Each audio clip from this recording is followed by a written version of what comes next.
ධම්මික ප්‍රසාද් කියන්නේ ලංකාවේ කවුරුත් දන්න ආදරය කරන ක්‍රිකට් ක්‍රීඩකයෙක්නේ. මේ දිනවල ඔහු තැබූ සටහනක් සමාජ මාධ්‍ය පුරාවටම සංවේගයක් ඇති කිරීමට සමත්ව තිබෙනවා. ඒ ඔහුගේ ආදරණීය පියා ගැන.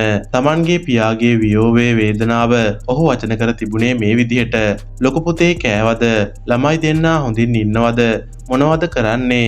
ඉස්සරහට මොනවද ඔයාගේ තියෙන වැඩ කටයුතු? ඉන්දියාවට යනවද? එහෙම නැත්නම් කොහෙද යන්නේ? ඇමරිකා ටීම් එකේ වැඩ ටික හොඳට කරගන්න ඕනේ. ටීම් එක හොඳ තැනකට ගේන්න ඕන. පුතේ ගිහින් වැඩ ටික හොඳට කරගෙන එන්න. අනික මම බෙහෙත් ටික බොනවනේ. ඉතින් ඒ හින්දා මට ඉක්මනට හොඳ වෙයි. බය වෙන්න දෙයක් නෑ. එහෙම කියපු මගේ තාත්තට මම සමුදීලා ආයේ මම ගෙදර ගියේ වර්ල්ඩ් කප් එකට ටීම් එකට සම්බන්ධ වෙන්න බලාපොරොත්තුවෙන්. හැබැයි ගෙදර ගිහිල්ලා විනාඩි 15ක් ඉන්න උනේ නෑ. මගේ යාළුවෙක් කතා කරලා කිව්වා තාත්තට පොඩ්ඩක් අමාරුයි වගේ ධම්මික ගෙදර එන්න පුළුවන්ද කියලා මගෙන් ඇහුවා. අනේ මම යද්දී මගේ තාත්තා නෑ.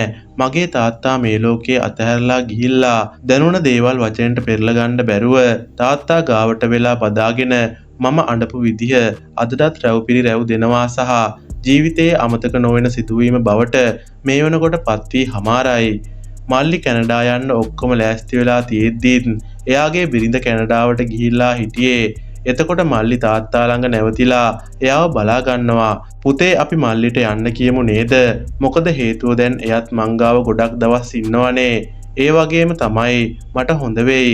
ඒක හින්දා කිසි ප්‍රශ්නයක් නැහැනේ. එහෙම කියපු මේ ලෙඩෙන් ඉන්න මගේ තාත්තා ඒක දරාගෙන කොච්චර අමාරුවෙන් හිටියත් Tamanගේ දරුවන් වෙනුවෙන් Tamanගේ ජීවිතයේ අන්තිම මොහොත හරි කැප කරන්න පුළුවන් මට්ටමේ තත්වයක හිටියේ කොහොමද කියන එක අදටත් මට ලොකු කුතුහලයක්. ඒ තරම් දරා ගැනීමක්. අන්තිම හුස්ම පොත දක්වාම දරුවන්ගේ දියුණුව පමණක් ප්‍රාර්ථනා කළ ඒ සෙනෙහබර පියාගේ වියෝවෙන් ධම්මික ප්‍රසාද් අදටත් පසුවන්නේ මහත් කම්පනයකිනි. මෙවැනි තොරතුරු දිනපතා දැනගන්න අපිව සබ්ස්ක්‍රයිබ් කරන්න.